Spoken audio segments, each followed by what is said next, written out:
Here's the hack. It's a philosophy. The new portfolio is an expression of who you are. It's either one of three legs. Get really good at one of those three things to create recurring revenue. So it comes down to three-dimensional investing. You build cash flow, which builds equity, and you only invest in things that bring fulfillment and connection to you, and you discard the rest, which means you're not going to be duped by Wall Street, and instead you're going to be aligned with your investor DNA. Garrett is a New York Times and Wall Street Journal bestselling author, serial entrepreneur, and he is a happy hustler. And he has a new book out called Money Unmasked. I got the pre-released advanced reader's copy here. Thank you for sending it, by the way. And I'm excited to dive into this, man, because you actually talk about how you can unlearn, unlock, and take back control of your finances and life. Yep. And, you know, you have a counterintuitive approach to making money, keeping money, and growing your money that I've really bought into. And a lot of the happy hustlers that I know I've recommended to you, because the proof is in the pudding, like what you're putting out there and how you do it, it works. So let's get into it, man. Give me the genesis behind this book. Why did you even write it? Dude, I wrote every word in that book, which I did not write every word in my early books because I was afraid to write. Like, what if it wasn't good enough? What if it didn't sound right? What if I didn't say things in the best way? I had like a lot of fear, and so I had co-authors and ghostwriters. But this is a piece of who I am. It's an expression of it, and I know that money is something that people are confused about, and the relationship to themselves is actually the same as a relationship to their money. So what they avoid, what they earn, what they rush, what they try to collect is something that is usually within them that they haven't resolved. And so I felt like we need to bring a conversation that was uplifting around a topic that's normally boring, demonstrative, destructive, and garbage. And so, like, unmasked means like understanding who we are, and ultimately in the end what we're really looking for is love. But unfortunately, money's been the blinder and had us confused, thinking that's what love is. If I have enough money, then I'm valuable. If my net worth's big enough, then I'm going to be better off. Or, you know what? A lot of people list money as the number one reason for divorce. It's not really money. It's that they stop dreaming because money becomes a limiting factor. And so I wanted to show people in a very practical way how they could profit from their ideas up front before ever having to invest or borrow. I wanted to show them how they could plug financial leaks rather than scrimp and save and budget. I wanted to show them what their money persona was so they could opt into a much bigger vision and better game than being limited by the money. And I wanted them to get to the place where they understood who they really were and what they were capable of. So it comes with a lot of emotion, passion, and I went nuts for a while and wrote too many words, and then I cut it back. It took me 7 years to get to the point of putting this book out, but I'm going to give it 70 years if that's what it takes to get this message to the world, because I think it's an important one. Yeah, that's the deal. Dude, I love it. And you really can tell, like, I've read your other books. You know, you had Killing Sacred Cows, which was a New York Times, Wall Street Journal bestseller. And, you know, that book was phenomenal. It really, I think, broke a lot of barriers in the financial game. Like, a lot of people thought one thing, and then that just showed them a different way to think and act. And I feel similarly about this book, you know, where it's like, you really break it down in a way that everyone can resonate with one of the, you know, the different personas, right? Like, and technically there's like the shadow personas and then the winning personas, and you help really, and there's 4 winning personas and there's 4 shadow personas, right? Like it's very simply laid out. Talk to us about those personas. Let's kind of go through them, and for all the happy hustlers out there, like in enough detail so that they can be like, oh, that's me, you know, and so we can give them some like tactical like steps for each, maybe on the back end. But let's first hit the personas just so people can understand. Yeah, and I remember early on in my financial career, I started in June of 1998. And I always wanted like money personality quizzes, or I always wanted like, and I could never find something other than this thing that was really basic, saying there's savers, there's spenders, there's avoiders, there's givers, there's amassers. And I was like, that's a little bit simplistic and not informative enough. So this took me a long time to kind of uncover and figure out. But the 4 shadow personas, it begins with the miser. And by the way, nobody likes to be called a miser, but this is my family. I mean, they came over from Italy and they pinched pennies, and they, you know, they're so tight they get a diamond. You know what I'm saying? Like, it's just, they are misers, and they play the game called preservation. In the game of preservation, they end up with funds that they're never going to spend because they're Mm. addicted to holding on to what they got. They'll spend 10 hours to save $10 because they get a better deal. They'll know where the cheapest gas is at all times. They'll, order water even if they don't want to drink water because it just is less money. They'll double coupon clip and go without and eat stuff even after it's expired. Like, that's the miser. The miser's all about, how do I eliminate, cut back, reduce, scrimp, save, sacrifice, delay, defer. And I lived the majority of my life as a miser. And thank Same. God my wife was like, dude, my family's favorite pastime, Carrie, is making fun of Garrett the miser, because my kids didn't ever know that miser, but my wife did. Like, our first Christmas, you know what my gift was to her? A 99-cent clearance bin phone case that didn't fit her cell phone.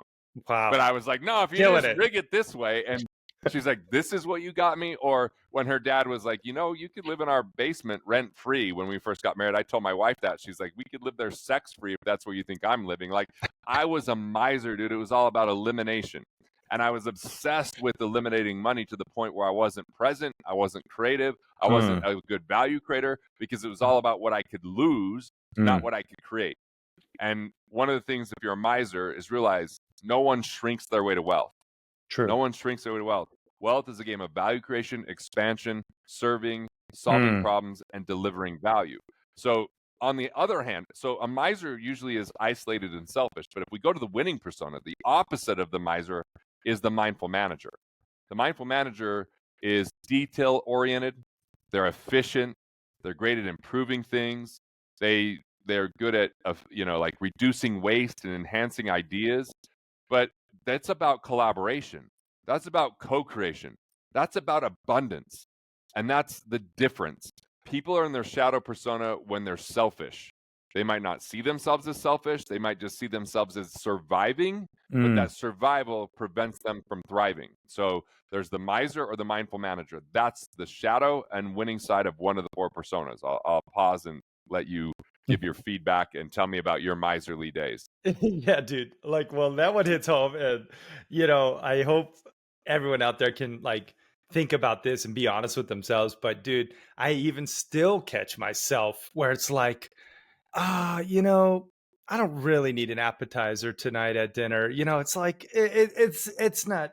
I'll be fine with just a bit. It's like it's so deeply ingrained in us. Even when you have money, sometimes you have to beat it out of you. And I totally resonate, and I love how you break it down, because you again just put it in such a simplistic way. So we got the miser, and then we got the mindful And manager. by the way, like, the miser and mindful manager, like, just realize, when you bump up against drama, trauma, or difficulty, it's likely to rear its head. Mm-hmm.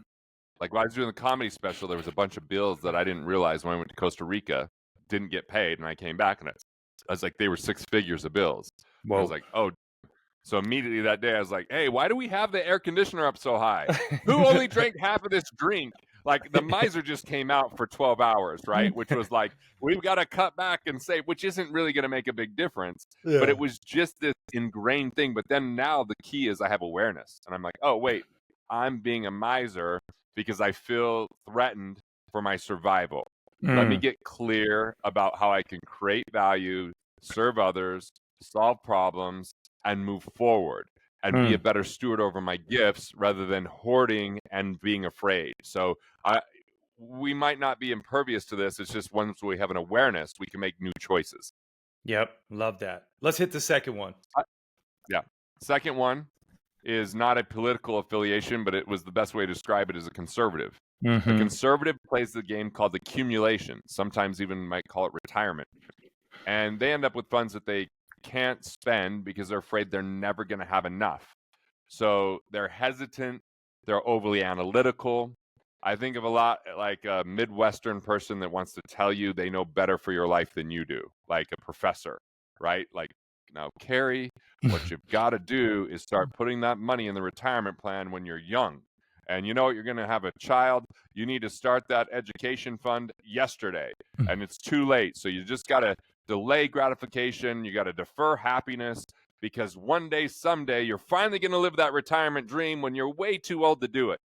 you know, and that's unfortunately kind of how they go about living life, is in a very judgmental state and Mm, concern for others, not because they're pricks, just because it's the mantra of that kind of framework.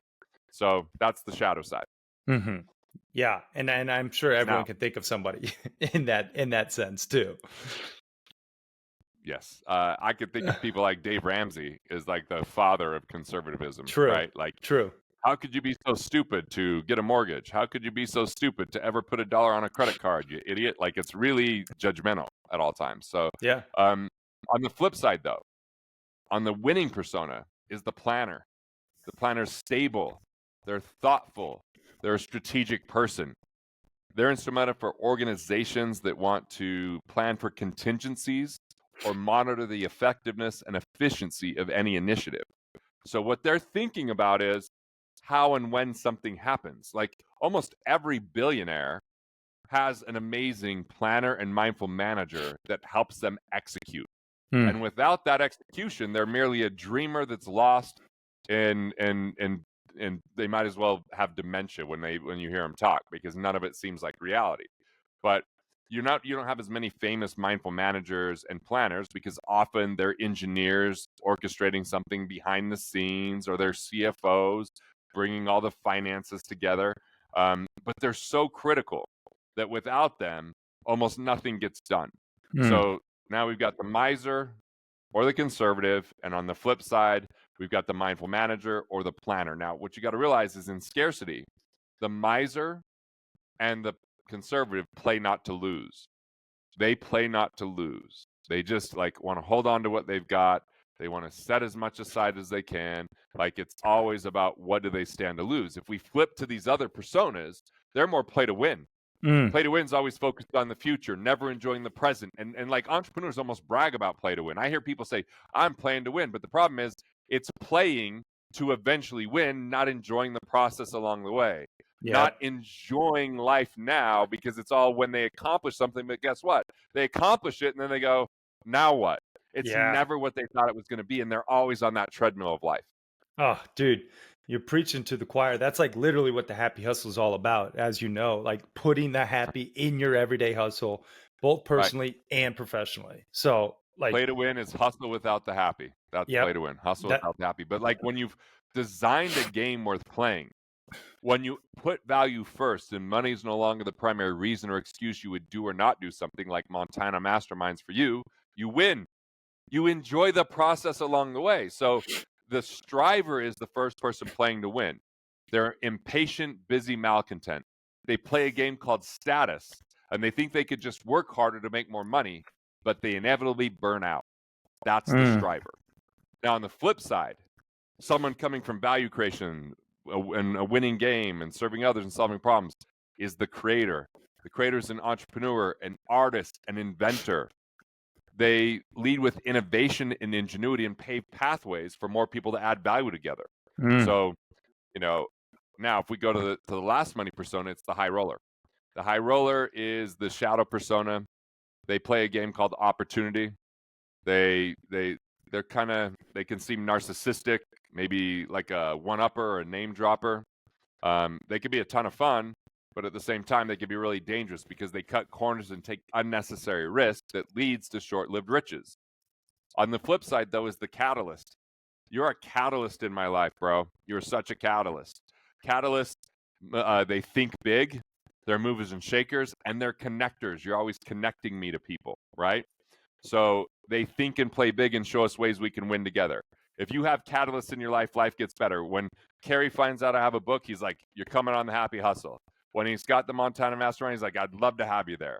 Right? When he sees somebody, he's like, "This guy's in finance. I think you could benefit him. I'm going to connect the two of you." That's a catalyst. And if you have a catalyst in your life, life gets better mm. because they can position you properly. They can introduce you in a way you can't introduce yourself. And ultimately, though, if a catalyst is stuck in the high roller land, then high rollers can be braggadocious. They show a car that they don't even own. These are Yeah, the kids yeah, putting something on TikTok or whatever, Instagram, like, look at this house that I rented that is yeah, not even mine. Look at this private jet that I didn't even fly on. Those, that's yeah, that's the high roller. yeah. Yeah, the gurus, the fake gurus out there, it's just like I think we all know about them, and fortunately, I feel like people's BS meters are higher than ever, so they can like smell the snake in the grass or like seek it Yeah. out. But yeah, man, these are so powerful, and thank you for the kind words with the catalyst. I don't even like that's not even it's something that's just almost intuitive. I feel like it's just naturally. I always try to find the win-win synergies. It's not like, oh, I hope something great happens for them, and then it comes back to me. It's like if you make introductions or connect people or try to be a catalyst with that perception, it's never as effective as just like selflessly serving. And I know we talked about that in the Yeah, mastermind, I'm like, but I'm not a selfless. I'm a selfish son of a. that's a whole nother topic, even I though want you're you to not. buy my book. I don't just want to give it to you. Yeah, exactly. Well, this is amazing. I do want to recap them. Okay, so we talked Yeah. about the four shadow personas, and then we talked about the four winning personas. So, like everybody out there right now, and I guess before we recap them, is it possible to be more than All one? four. I've been all Okay, four in my life, bro. okay, Like, okay. let me tell you that. Like when I was the miser, I'm on my honeymoon, right? And I take my favorite person in the world, my wife, Carrie, on this cruise. Except for the miser, me doesn't want to spend any money. So she's like, "Hey, babe, I want to buy this bag." I'm like, "Why do you need a bag? They gave you a perfectly good plastic bag when we got on the cruise." Now, my wife is pretty smart, so she made sure she was photographed with that plastic bag in every single picture on our honeymoon, dude. Or later on, when I got a little bit more knowledge about finance, I became the conservative. But I ruined Mm. date night. We would go on a date, and she'd be like, "Oh, I'm going to order this glass of wine." I'm like, "Oh, have you never heard of the Massachusetts Investor Trust Fund, the first ever mutual fund created? If we invested $1 at its inception over 100 years ago, it'd be worth $1,207.33." So Yeah, yeah, like she didn't order the wine, and dinner was over, and so was date night, right? yeah. Or I've spent most of my time as a striver, Hmm.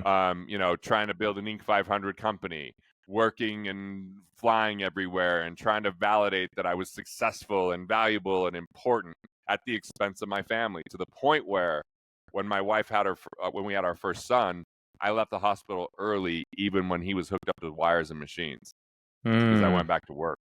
My Mm. wife didn't even hold him while I was gone because she was stuck in recovery and scared. Wow. See, as a striver, I put work over my family. I abandoned them Yeah. just because they didn't fit my striver schedule. That's Wow. the thing about these shadow personas.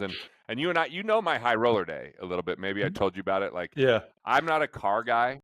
I'm not a car guy, but my partners are like, you got to get a nice car to attract high-end clients. So I bought a Bentley, and I took a picture of my Bentley at the Salt Flats in all black, put it on social media, and someone's like, "Look at this pretentious douche." And fair enough, I was a pretentious douche because I once didn't get it parked up front at a hotel, and I looked at my wife. I'm like, "What's wrong with them?" She's like, "What's wrong with you, you douchebag?" So yeah, that was my high roller day. And dude, more Yeah. embarrassing, they put this on the cover of a magazine with me and my Bentley. And I said in the article in 2008, I said, I've had so much success. It's just about paying it forward and giving back.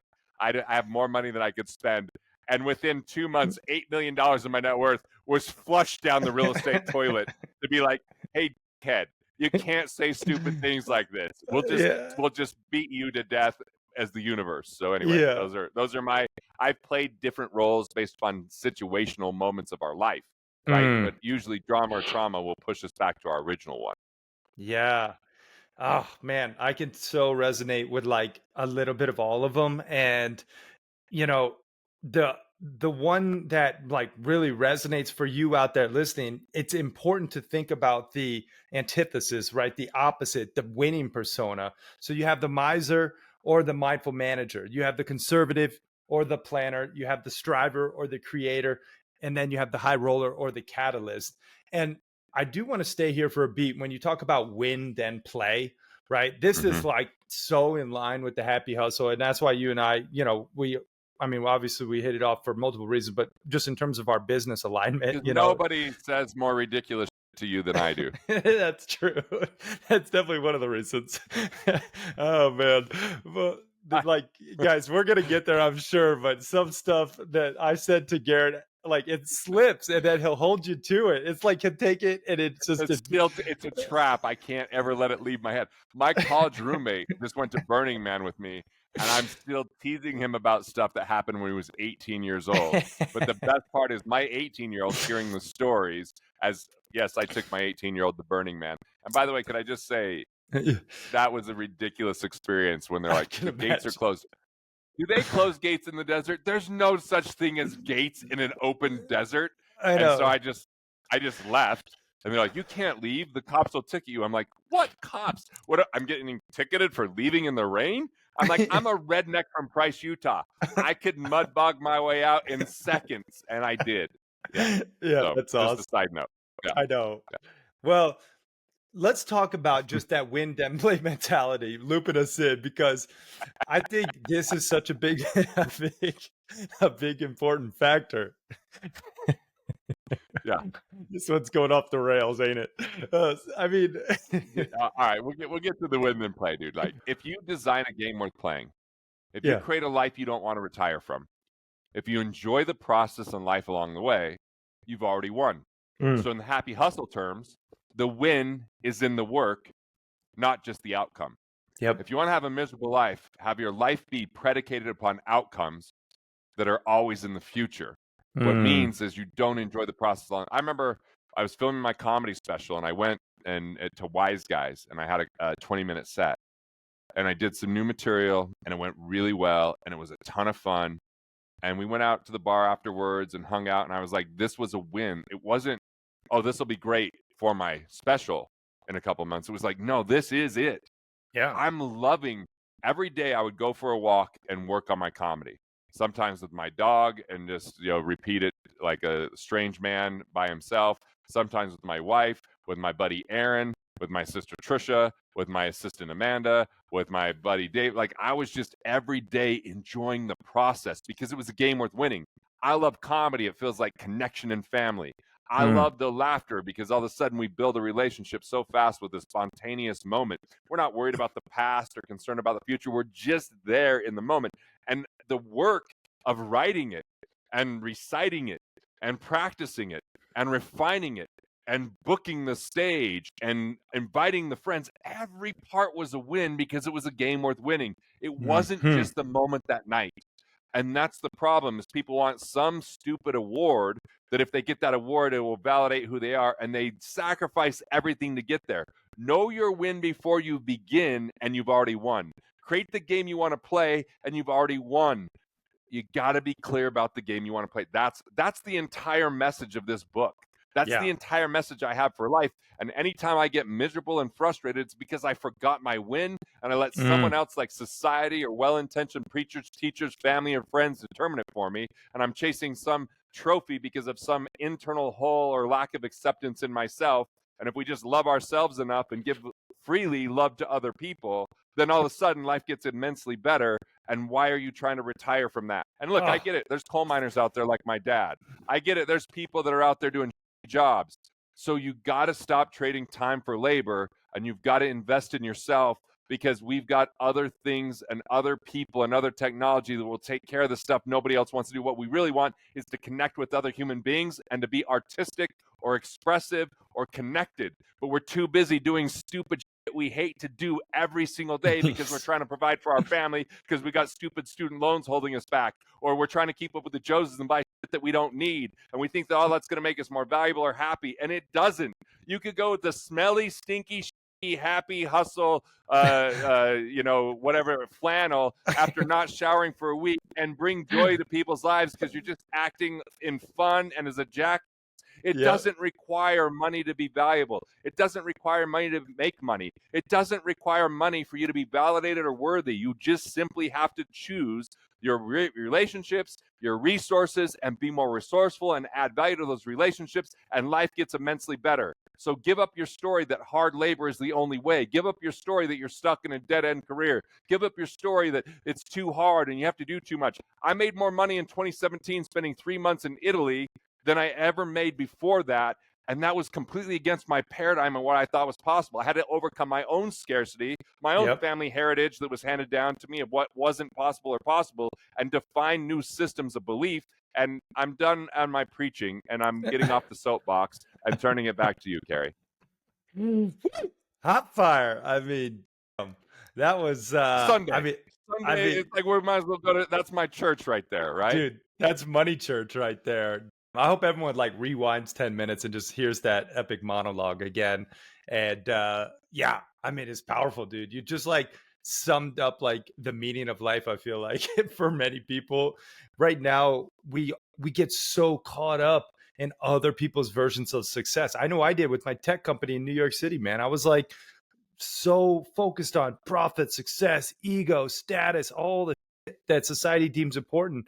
And then when I had a lot of quote unquote success, I was so unfulfilled, unhappy, and I burnt out.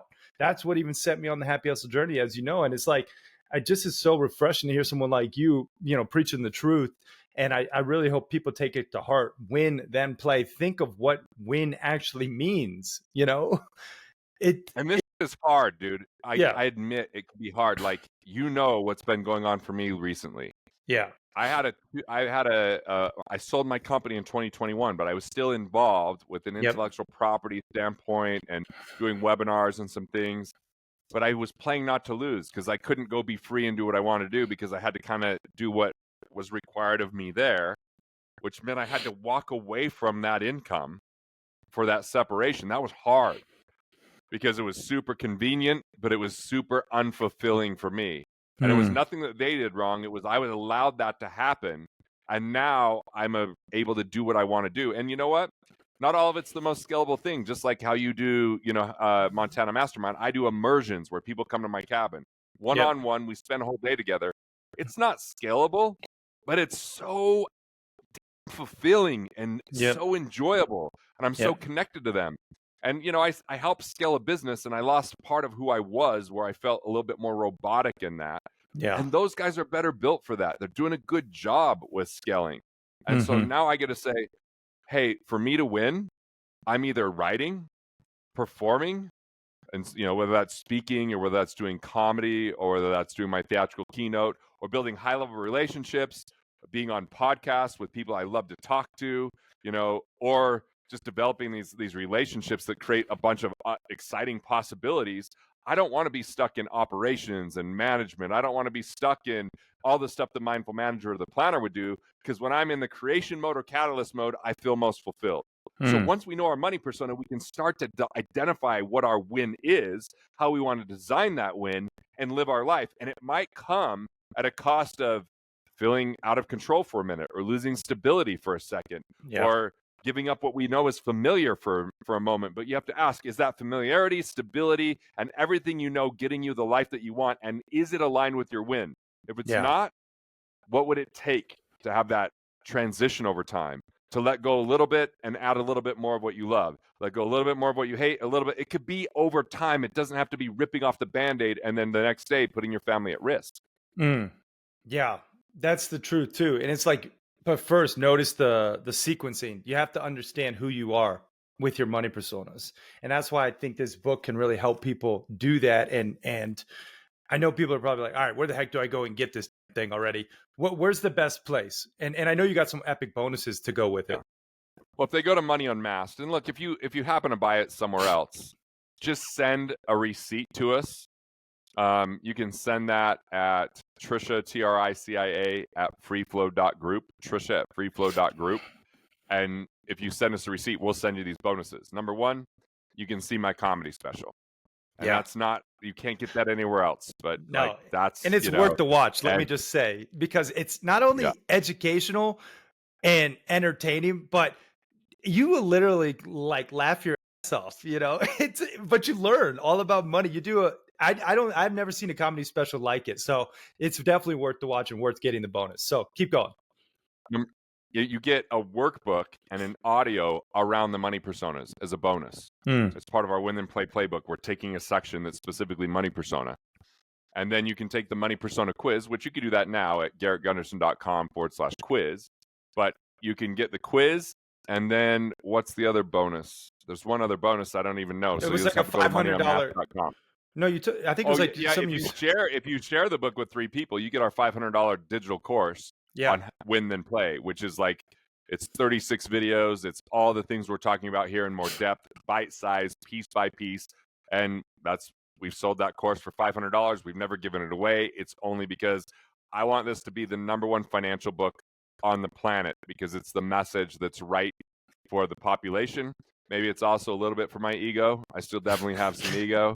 Like, it's just who I am. I'm working we on all it. we all I'm do. working on it. It feels good if people, I'm like, if Carrie's like, I love your book. I'm like, oh, dude, I'm so fickle. You love my book? You really love me? You know, it's fine. I'm working through it. But yeah. Oh man. Well, it is a hell of a book, and I'm not just blowing smoke, y'all. This is one worth getting. Moneyunmasked.com. We'll link it all up in the show notes. And then wherever you get it, though, send your receipts so you can get the bonuses. I mean, I gotta just stop here for a beat as well, because I'm going through a book launch coming up in the next couple months, and it's like the bonuses that authors put together when they're launching a book are some of their best stuff. Like, right? I mean, you don't hold back. It's legit some of our best stuff. So really take action and make sure that you're getting these bonuses, and especially it's free stuff that could make you a lot of money. Like if you want more income and impact, like this is your book. So I don't know. I'm tooting your horn here, man, but I'm all about it, and I think it's been impacting my life big time. And I really just want the happy hustlers to take action and not just be like a passive listener, like, oh, that was a good episode, you know. It's like, no, like Yeah. you, Who do you think came up with the saying, toot your horn? that's a good question. I mean, it sounds so sexual, but I like it. I know, right? Oh, all right, man. Look, this has been amazing. I want to I respect your gotta time. get him off of this thing before it gets too bad. Oh, I'm just glad you didn't talk about being vulnerable. So, Yeah, you redefine that word for me, Carrie. It's all good, man. You know, like you're a memorable individual. Like I'll never forget. You know, it's we have a brotherhood with this thing. yeah, we sure do. We sure do. Stuff. What happens around the campfire, it's just supposed to stay around the campfire until Garrett brings it up in his comedy specials. So that's yeah. There's a lot there. Anyway, y'all, this has been amazing, Garrett. I do want to put you through. We asked you last time you were on, Yeah. but I'm wondering if you have anything new, happy hustle hacks for health specifically, like a tip, a tool, a tactic, something unique in that realm that you are doing, maybe that you could share. All right. So here's what I'm doing for health. My wife for my birthday got me a PEMF pad.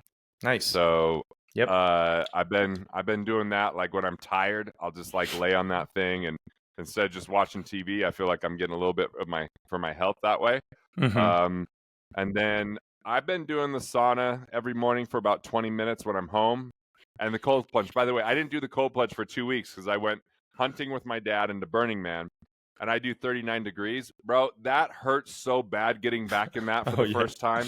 I I can was like, imagine. why is this so painful? And then I like to do I like to do these stretches right after. I like to hang from a bar for 60 seconds. I do the rebounder, and I do similar to what Yeah. our buddy Benjamin taught us, which I Yeah. do breath holds while I'm on the Nice. rebounder, Yeah. and then do 6 deep breaths in and out, to kind of help warm me up. And then I do the 5 Tibetan stretches, right? Like cat cow, the downward dog and cobra, the tabletop into touching your toes, and the kidney slap. So I like to do those kind of things for the morning. And I decide for the hell of it, I tried carnivore for 2 weeks. I definitely leaned out a little bit, wasn't as hungry, but I'm just too addicted to the social nature of food. And I went hunting after that. So I've just been like being more mindful with my eating, Mm. and being a little bit more guilt free, that if I eat something that's garbage, I just say a little prayer and say, hey, why don't you take what's useful and discard the rest? And so I'm at my weight I want to be, which is 207 pounds. I'm like right now I'm about 1% more fat than I want to be. I want to be between 12 and 13. I'm at 13.9. But Mm. I'm not obsessed about it. I used to Yeah. like judge the shit out of myself. And when we were at Montana Mastermind, people were like, if you want to look shredded, you're going to give up so many good aspects of life, and it's not actually that healthy for you. And what I found is the better my six pack, the less my wife gives a shit. So I've just decided mentally my hack is to just be healthy without trying to be overwhelming. Final Yeah. thought. Neural injections. Neural injections are awesome. Neural, where it just goes right under the skin, and I do it for my kidneys, Mm. and it always helps my kidney numbers. and Dr. Jason West is a ninja at all that. And you and I are going to go ride ski bikes with him this winter. Yeah, let's do it, So dude. you'll get to talk to him. I think he's met you before because I tried to bring your name up to him. And so, yeah, like Cool. neural injections are pretty awesome. They hurt like a son of a when they're on your back, but like they can reboot digestion. They can just kind of like give support to an organ if you kind of go around and it's just barely pierces the skin, and it's been super helpful. Heck yeah. That was some gold right there. I love the PEMF, Matt. I'm not familiar with the neural injections, but hot and cold thermogenesis, that's all great stuff there. And just the overarching point, like, you know, health is wealth, as everyone, says that cliche, but it can also get diminishing returns. Like if you are trying to be bodybuilder 5-6%, they're like on death's door oftentimes on the stage. So don't let that fool you, that persona, right? It really is about having like a holistic, healthy routine that serves you. So that's amazing. Let's talk about money. I know we talked about money, but I always ask a money happy hustle hack. Do you have anything specific, maybe that's like newer that you come up, maybe something even with like AI, or I don't know, anything like, with technology, or like a specific tactical thing that we could deem a happy hustle hack for money? Here's the hack. It's a philosophy. The old portfolio of money is stocks and bonds through mutual funds, ETFs, index funds, REITs, brokerage accounts with savings accounts and, that kind of stuff. The new portfolio is an expression of who you are. This book's part of my portfolio. This book's part of my portfolio. It's either one of three legs: business, intellectual property, or real estate. Get really good at one of those three things to create recurring revenue, and then have it be like, my real estate is real estate I can utilize. Building a music studio on one of the pieces, have a cabin where I host the immersions. I'm hosting an event here at the house. I want real estate that I could touch and enjoy and that I know. I know my area. I know what's useful here or not. Intellectual property is my main way I create assets. We all have an IP DNA. When you find your intellectual property DNA, whether it's video, podcast, interviews, writing, performing, like, then you leverage that so that it's enjoyable. So it comes down to three-dimensional investing. You build cash flow, which builds equity, and you only invest in things that bring fulfillment and connection to you, and you discard the rest, which means you're not going to be duped by Wall Street, and instead you're going to be aligned with your investor DNA. So that's my little hack when it comes to that. And yeah. I wrote about it extensively on my blog because I still think it's 2006. So, yeah. I love it, man. But that's some gold right there. I mean, truly. And stay in line with your investor DNA. Make sure that you're investing in what you know. And you just broke it down so well. Let's talk about spirituality, wrapping this up. But anything that helps you connect to a higher power, like maybe something you do it's a little unique, a happy hustle hack there? Look, man, I write in my 5-minute journal every morning, and I write the same things: God first, God only. Let God and let go. So when I'm remunerating over stuff, tithe to God, which is give 10% of my day to God, and then be still and know God. Like, so I like to do meditation, and I use the practice of the path of light and sound. I go to ilm.org to learn about it, and I like that process for me. And then when I'm in the human condition and my mind's crushing me, I use the LAF workbook, Love, Accept, Forgive, and I just go through everything and say, what have I not forgiven that's holding me captive? What can I accept in that? How can I love that? And I go through that entire process, and it's a very spiritual experience for me. Yeah, powerful.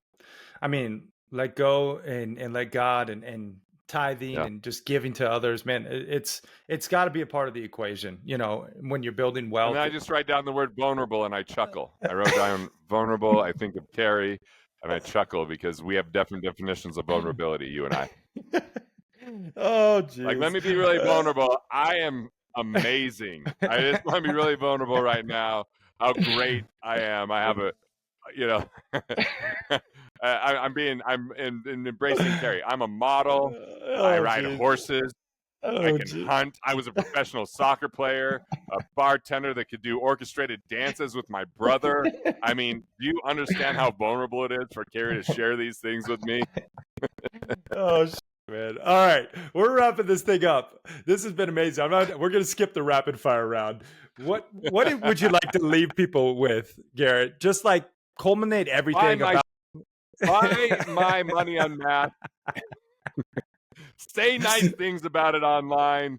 Give me 5-star reviews, but Yeah. most of all, just find your sole purpose and live it. Know your win, and then you've already won. Like whatever it takes to get you there, that's the game. Oh, I love it, guys. Check out moneyunmax.com and get all the bonuses. Garrett, final question, brother, man. This has been amazing. Actually, before I do want to acknowledge you, man. I got to say this. Dude, you are like a bright light in my life and one person that I'm just so grateful to know. And I love you, man. And I'm so proud of you with I this love book. you, I'm proud of you, everything you've built up. Not that you need it like a proud father, but like a proud little brother, most so. And it's like, it's just younger awesome to brother. see. I Yeah. like a proud younger brother with only black in my hair and beard. You graze some, as someone at the Mount Tana Mastermind said, Osama bin Laden, it still hurt my soul a little bit. I was getting sexy Jesus, sexy Gandalf, which is a little hurtful, but Osama bin Laden still hurts, dude. It still hurts. Well, Ryan, who said that, is he's Ryan, a former army thought we were officer. homies the whole time. It was Salai. He was so nice to me, and then just threw that out at the end. That was the funniest thing, too, truly. Anyway, man, I just want to acknowledge you, brother. So thank you for sharing your love and light and wisdom with myself and the Happy Hustlers, man. This has been a blessing.